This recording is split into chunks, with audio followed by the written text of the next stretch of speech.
بسم الله الرحمن الرحيم. الحمد لله رب العالمين والصلاة والسلام على رسوله الكريم. أما بعد.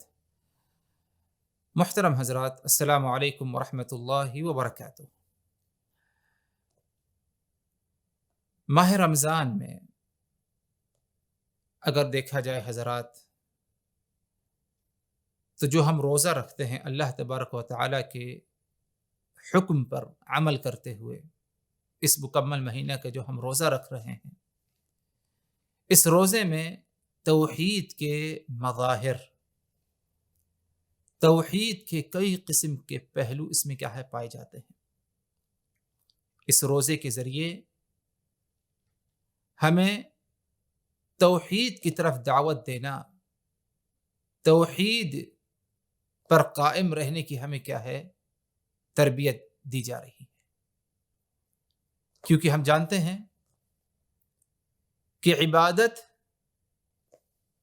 جو کہ اللہ تبارک و تعالیٰ کا قرب حاصل کرنے کے لیے کی جاتی ہے، تمام عبادتوں کی قبولیت کی دو اہم شرطیں ہیں۔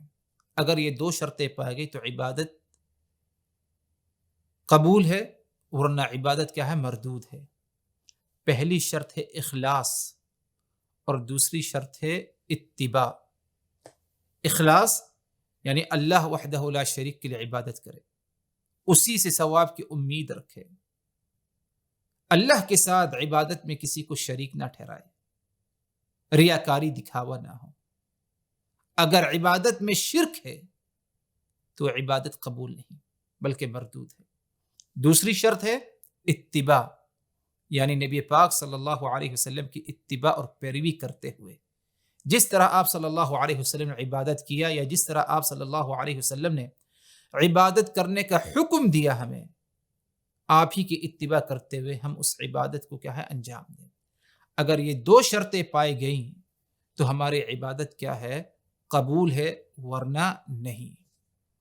اور اگر دیکھا جائے روزہ جیسی عبادت اور خاص طور پر ماہ رمضان کا روزہ، اس میں بھی ہمیں توحید کے کئی پہلو پائے جا رہے ہیں، جو کہ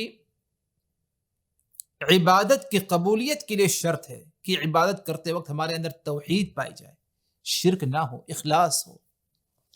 ماہ رمضان کا ہم جو روزہ رکھتے ہیں، اس روزے کو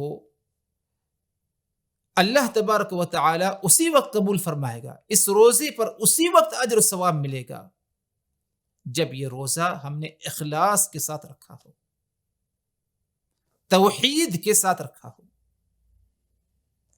صحیحین کی روایت آپ صلی اللہ علیہ وسلم نے فرمایا، من صام رمضان ایمانا واحتسابا غفر له ما تقدم من ذنبه۔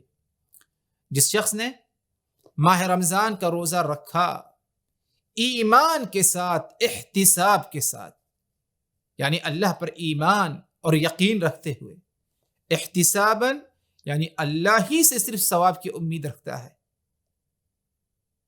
کسی اور سے کوئی ثواب کی امید، کسی اور سے کوئی بدلے کی امید نہیں رکھتا اور نہ تو چاہتا ہے، صرف اللہ وحدہ لا شریک کی رضامندی، اللہ کا تقرب حاصل کرنے کے لیے ماہ رمضان کا روزہ رکھا۔ غفر له ما تقدم من ذنبه، تو اس کے سارے پچھلے گناہوں کو کیا ہے معاف کر دیا جائے گا۔ تو سارے پچھلے گناہوں کو جو معاف کیا جائے گا، یہ کب ہوگا؟ جب روزے کو جب ہم رکھیں تو توحید کے ساتھ، اخلاص کے ساتھ، کوئی ریاکاری دکھاوا اس کے اندر کیا ہے نہ پایا جائے۔ تو گویا کہ ہمیں توحید کی تربیت دی جا رہی ہے، اور توحید کا ایک اہم پہلو ماہ رمضان میں کیا ہے پایا جاتا ہے۔ اسی طرح اگر غور کیا جائے حضرات، روزہ جو ہم رکھتے ہیں ماہ رمضان میں، اس کے لیے نیت کرنا ضروری ہے، یعنی دل میں ارادہ، رات کو ہم ارادہ کریں طلوع فجر سے پہلے کہ ہمیں روزہ رکھنا ہے فجر کے بعد سے اگلے دن۔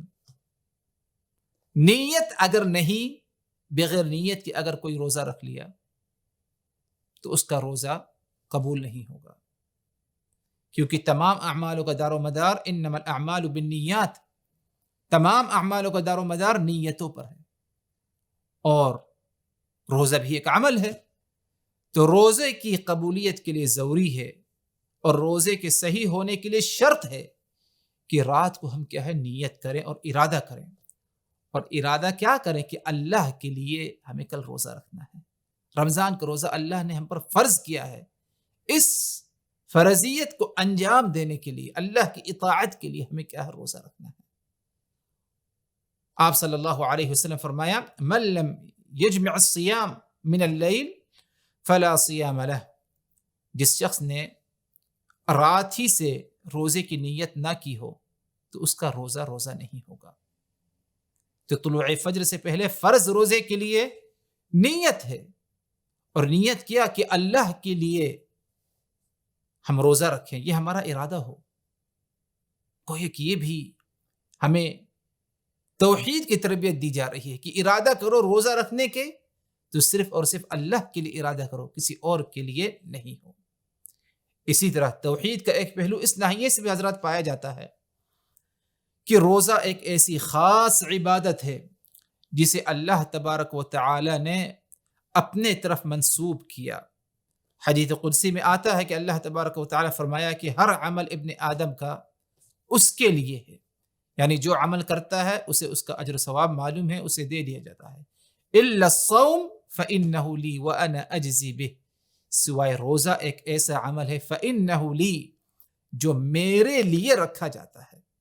یعنی اس روزے کے اندر جو اخلاص ہے اور روزے کے اندر جو اخلاص پایا جاتا ہے وہ کسی اور عمل میں نہیں.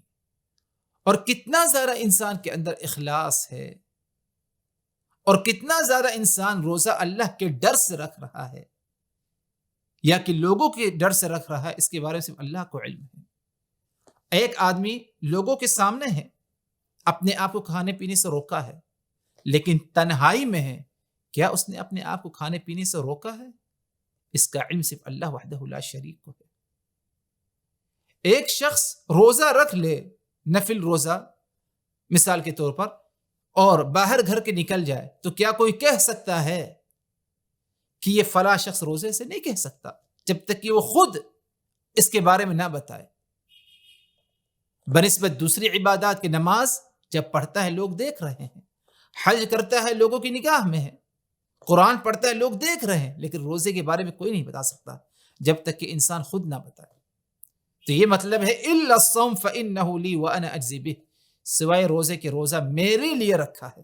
اخلاص ہے, توحید ہے اس کے اندر. فانه لی وانا اجزی بہ, اور میں ہی اس کا بدلہ اسے دوں گا, میں ہی اس کا اجر و ثواب دوں گا. تو المہم کہنا ہے حضرات کہ ایک اہم سبق جو ہمیں ماہ رمضان سے ملتا ہے, ماہ رمضان کے روزے سے جو ہمیں سبق دیا جا رہا ہے, ہماری تربیت دی جا رہی ہے, وہ ہے توحید. اس روزے سے تم توحید سیکھو, تمہارے اندر کیا ہے توحید پائے جانا چاہیے. کیونکہ اگر توحید ہے, اخلاص ہے, ریاکاری دکھاوے سے بچے ہیں ہم, تبھی ہمارا عمل چاہے وہ روزہ ہو غیر روزہ ہو تبھی کیا ہے قابل قبول ہے. اللہ تبارک و تعالی ہم سبوں کو اخلاص کی توفیق دے, خالص توحید پر قائم رہنے کی توفیق دے, اور توحید ہی پر کیا ہے اللہ تبارک و تعالی ہمارا کیا ہے خاتمہ فرمائے. والسلام علیکم ورحمۃ اللہ وبرکاتہ.